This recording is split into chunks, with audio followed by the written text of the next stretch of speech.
50 அடி அகலம் 60 அடி நீளம் ஆட குழி அமைத்து ஆமை பலகை போட்டு அந்த அமைக்கப்பட்ட குழியிலே 7 வகை குச்சிகளை படைத்து வந்து ஆரம் சுப்பி அரசன் குச்சி குங்குங்குச்சி புளியங்குச்சி வன்னி குச்சி சந்தன குச்சி எரிக்கிழங்குச்சி 7 வகைகளை படைக்க வந்து அமைக்கப்பட்ட யாகத்தினை வளர்த்தி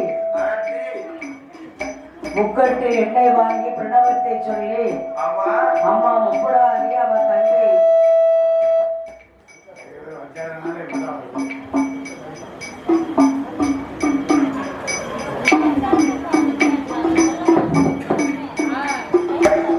பிரணவத்தை சொல்லிக் கொண்டு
அக்கினி சோலையானது ஆதி கைலாசத்துல புகை மண்டலம் ஆண்டவனாலே இருக்க முடியல. அதாவது அந்த அக்கினி சோலை சூழ்ந்தவுடனே ஆண்டவன் பகவான் அம்மை பார்வதியை வரவழைத்தார். தேவி அம்மா பார்வதி உன் தங்கைகளை வளர்க்க சொன்னியா, உங்க அண்ணன் கிட்ட வேற நீ என்னம்மா சொன்னாரு? கொல்ல சொன்னியா? அப்பா ஏன் கொல்ல சொன்ன? அவளை உங்க அண்ணன் கொண்டாரா? சதுரகிரி மலை சந்தனை காவல அவளை வளர்வதற்கு அருள் கொடுத்திருக்கிறார். 8 பேர் ஒரு ஊர் வளர்ந்துகிட்டு இருக்கா. ஆண்டவனை எதிர்த்தவா அகிலத்துல யாரும் வாழ்ந்ததில்லை. சிவனை எதிர்த்தவர்கள் சிவ உலகில் யாருமே வாழ்ந்தது கிடையாது. அக்கினியை அபத்தா விட்டா அரணார் பகவானுக்கு கோபம் வரும். கடலை அமர்த்தா விட்டால் இந்த சங்கரருக்கு கோபம் வரும் என்று பார்வதி நீ போய் அக்கினி அமர்த்திட்டு வான்னு சொன்னார். பார்வதா தேவி அக்கினி அமர்த்துவதற்காக வேண்டி 6 கைலாச வாசலை விட்டு இந்த அம்மா முப்படாதி வளர்கிற சந்தன சோலையிலே வந்து அந்த பாக்கா 8 பேரும் யாகத்தை சுத்தி உட்கார்ந்துட்டு இருக்கா. முதல்ல முப்படாதி இருக்கா, முத்தாரம்மா இருக்கா, காளி காந்தாரி கருமாரி கனக துர்க்கை, வடக்குத்தி வடக்குவாச்சவி உச்சினி மாகாளி வடபத்திர காளி, இப்படி அம்மா அம்மாமார் 8 பேர் சுத்தி சுத்தி இருக்கும் பொழுது பார்வதி வந்து அழைத்தாய். அம்மா தங்கைமார்களே, அக்கினி அமர்த்த போறீங்களா அமர்த்தலையா? என்ன செய்ய போறியா? ஆண்டவரை எதிர்த்தவா அகிலத்துல எவாலும் வாழ்ந்தது கிடையாது. ஆமா, பகவான எதிர்த்தவா அமர்த்துங்கம்மா, அக்கினி அமர்த்துங்கண்ணா. எவாலும் அவ சொல்ல கேட்கல. நம்ம எங்க பிறந்தோம் எங்க வளர்ந்தோம்னு தெரியாம அக்கினியை வளர்ப்போம். எவாட்டியவா எவாலும் அவளை யாருக்கு பார்க்க கூடாதுன்னா குனிந்த தலை நிமிராமல் கும்பிட்ட கையை எடுக்காம 8 பேர் ஒரு ஓல பிரணவத்தை சொல்லி இருக்க பார்த்தா பார்வதி அக்கினி சோலை வளர்ந்துதானா ஆதி கையிலேயே அழிந்துவிடும் என்று எரிகின்ற அக்கினியை எப்படி அமர்த்துகிறாள் தெரியுமா? எரிகின்ற அந்த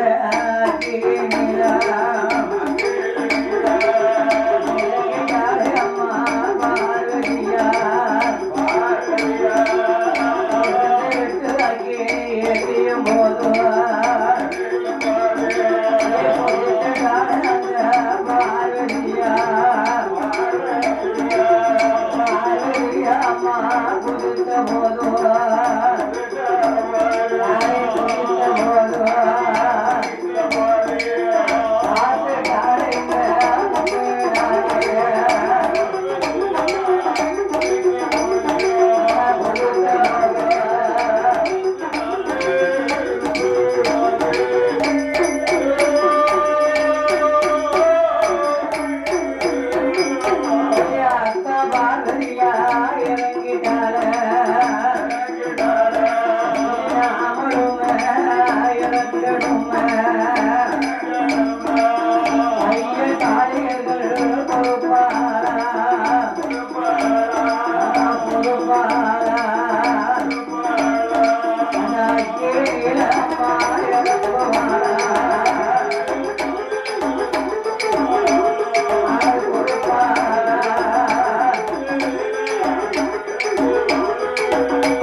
இவளை போய் அமர்த்திட்டு வர சொன்னோம். இவ போய் அக்கினியில இறங்கிட்டா. அக்கா இறங்கினான்னு சொல்லி தங்கச்சி 8 பேரும் போய் இறங்கிட்டாள. இனி அந்த அடங்காத மகிஷாசுரனை யார் அடக்க? பொல்லாத மகனே போய் சங்காரம் செய்ய யார் இருக்கா எவர் இருக்கா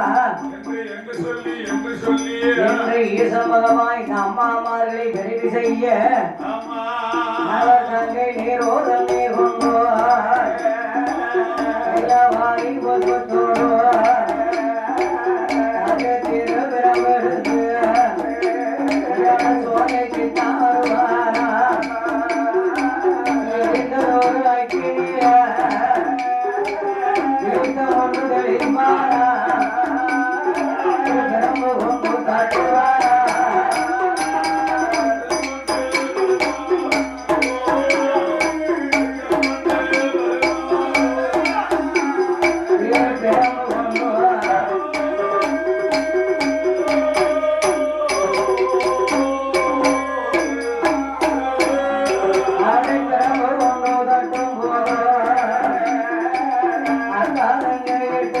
I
வளர்ந்ததொரு வரமாக அண்ணன் நீரை சொல்லும் ஐயா பேரும் கேட்ட போது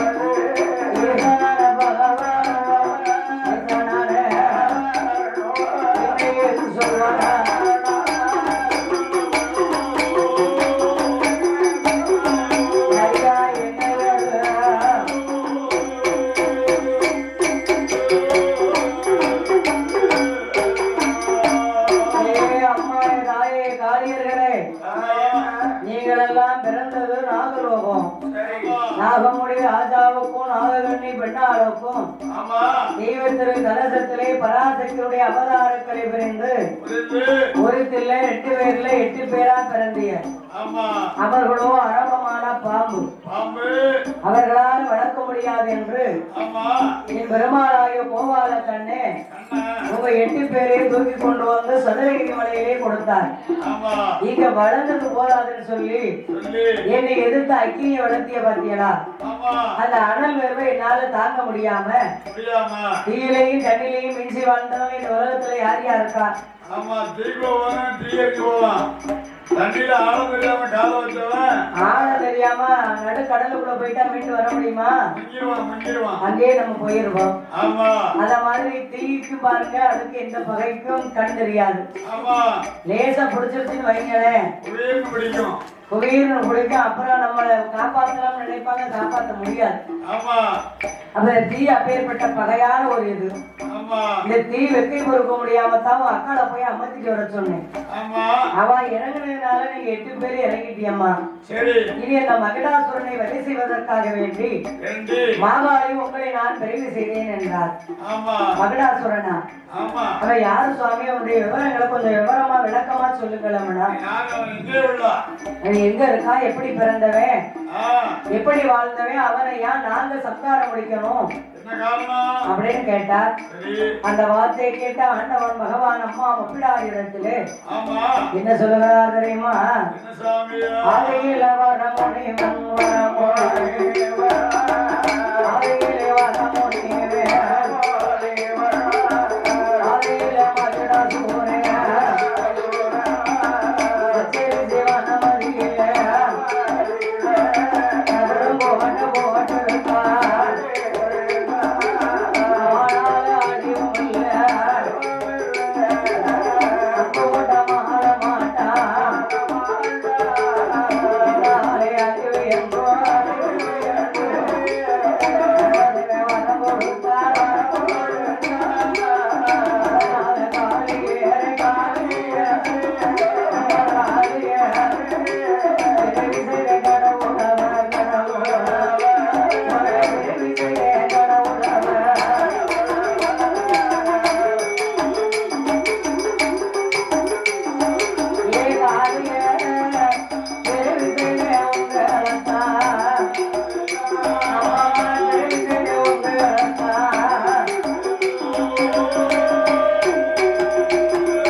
பிறந்து 8 பேரோட பார்வதி அம்மானை சேர்ந்து 9 பேரா ஓடி வாரா சதுரகிரி மலையிலே. அவளுக்கு கைலாசத்திலே கடவுளுடைய தேவி சக்தி என்று பேர் கொடுத்து சிவன் உடல் பாதி சக்தி உடல் பாதி. சிவன் இல்லையே சக்தி இல்லை, சக்தி இல்லையே சிவன் இல்லை என்ற தத்துவத்துக்கு இணங்கி 2 பேர் வாழ்ந்தாங்க. இன்னைக்கு 8 பேரோடு நீ எரிந்து பிறந்த அல்லவா, அதனால் உனக்கு ஒரு பெயர் 9 கம்பனம். சக்கம்மான்னு பேர் கொடுக்கலன்னா கம்பளக்கமாறு கோடாங்கி சுவாசியம் குறி சொல்ல முடியாது, அவங்க பிழப்பு ஓடாது. அதனால்தான் அம்மா பார்வதிக்கு 2வது பெயர் 9 கம்பனம். ஓடிவா சக்கம்மா என்று உயர்தரமான சக்திக்கு பெயர்களை கொடுத்தோம். ஏ அம்மா முப்பிடாது அந்த மகிழாசுரனை வதை செய்ய வேணுமானா மாறாத அழிவில்ல அம்பு போட்டா மாற மாட்டான் பெண்ணாலே அழிவு என்றும் அன்னைக்கு பிரம்மதேவன் அவனுக்கு வரம் கொடுத்தார். ஏமனா 12 வருஷமும் பலகாலமும் தவம் இருந்து பிரம்மா அழைத்து கேட்டாரா, ஏப்பா ஏ வரமணி இப்படி தவம் இருந்திருக்கியே எதுக்காண்டி தவம் இருந்த, என்னன்னா வர வேணும்னு கேட்டா. எனக்கு யாராலையும் அழிவு இருக்க கூடாது, சாகாத வர வேணும்னு கேட்டானா. நீ யாராலப்பா சாக கூடாது, ஆனாலையோ ஆயுதத்தாலையோ ஈட்டியாலையோ இல்ல வங்கியாலையோ வாழாலையோ இப்படி ஆயுதத்தால நான் எதனாலையும் ஆளக்கூடாது. பாம்பு கடிச்சாலும் எனக்கு ஒரு மரணம்னு பட்டுன்னு போக கூடாது. அப்பேற்பட்ட வரத்தை கேட்டவே எதை கேட்க மறந்தான், பின்னால எனக்கு ஒரு அழிவு இருக்கான்னு கேட்க விதி மறந்தான். உடனே பிரம்மன் உடனே எழுதாரு பாருங்க, ஏ வரமணி நீ என்னைக்கா இருந்தாலும் பெண்ணினுடைய கையால நீ சாவது நிச்சயம் அப்பா போ அப்படின்னா என் உடனே எழுதினார். அதனால்தான் தாயே அம்மா உங்களை நான் விரைவு செய்தேன் என்றும் ஆண்டவன் பகவான் சொன்ன உடனே அப்படியானா இந்த அட்டகாலி 8 பேரும் ஆதி கையிலையில இருக்க மாட்டோம், நாங்களோ ஆடவர்களே ஆகாத அட்டகாலியர்கள், எங்களுக்கு தனித்திருக்க வேண்டும், தனி கோட்டை போட வேண்டும், அதனால் கடவுளே எங்களுக்கு வரமளிக்க வேண்டும் என்று கேட்டார்கள்.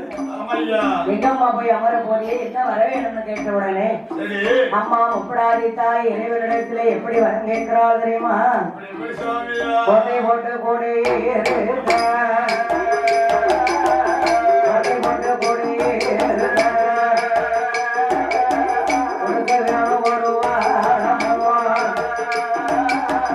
ஆளப்பட்ட நாங்க போட்டு அரசாட்சி செய்ய கோட்டையிலே கோட்டையும் கேட்டு மரத்தில் பட்டை கேட்டு பாடி கோட்டை என்று சொல்லி நானும் முப்புறத்தான் ஆள வேணும்.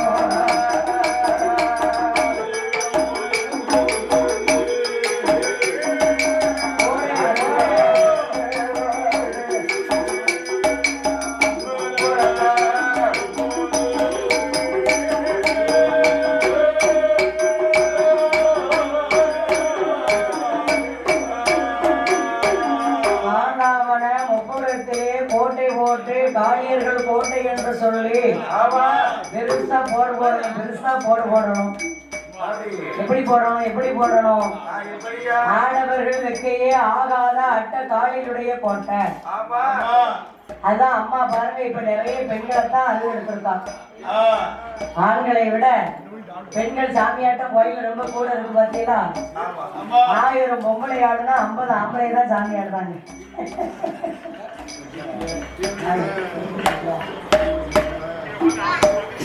அதனாலே அம்மா காளியர்கள் எல்லாம் ஆக்கு வரோம், அழிக்க வரோம், கொண்டு வரோம், வெள்ளு வரோம், சகல கோடி வரங்கள் எல்லாம் வாங்கி இத்தனை வரத்தையும் கொடுத்தாரு, கையமர்த்தா தங்கச்சியல. சரி. ஐயா தங்கம்னு சொன்ன உடனே பிறப்பிட்டு நிக்கல. ஆமா. நம்ம மச்சான் பொல்லாத மனுஷன். ஆமா.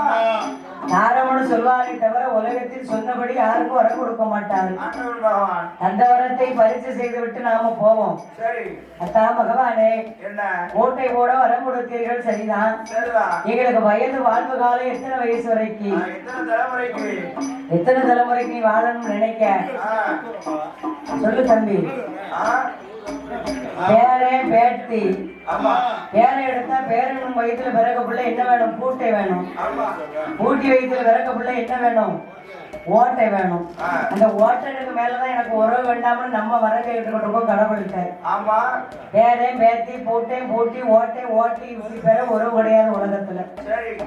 அதே மாதிரி அம்மா காளியர்கள் கேட்டார்கள், ஆமா.